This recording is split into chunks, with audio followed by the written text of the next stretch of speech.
I particularly love here in verse 16 that as this temple is built and, as you focused on about perfected in understanding of the ministry and the kingdom of God.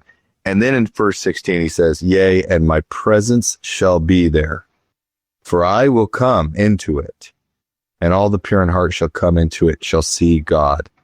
When we go to the temple today, we focus quite a bit on that culminating blessing that we seek through the veil of entering into the presence of the Father.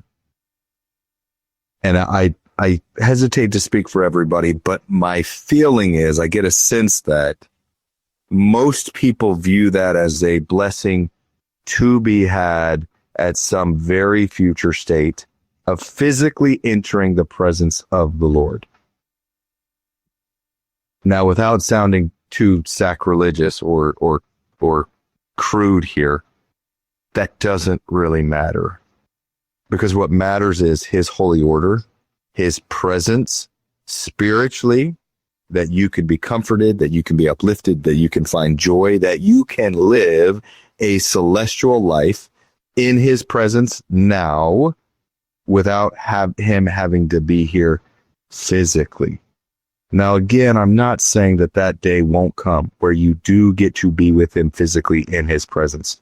What I am saying, though, is the joy and the peace and the light and the love that floods your life and your heart and your mind can be had now just as much as it can be had at some future point in the eternities when you get to physically stand next to the Father and witness him physically.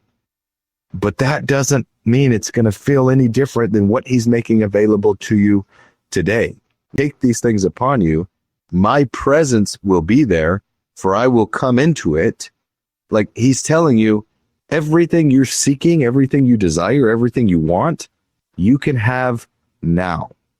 Because the impact, the effect, the blessings of it to you in your life will be the same, just as great right now in this life as it will be at some future point in time when you physically enter into the presence of the Father.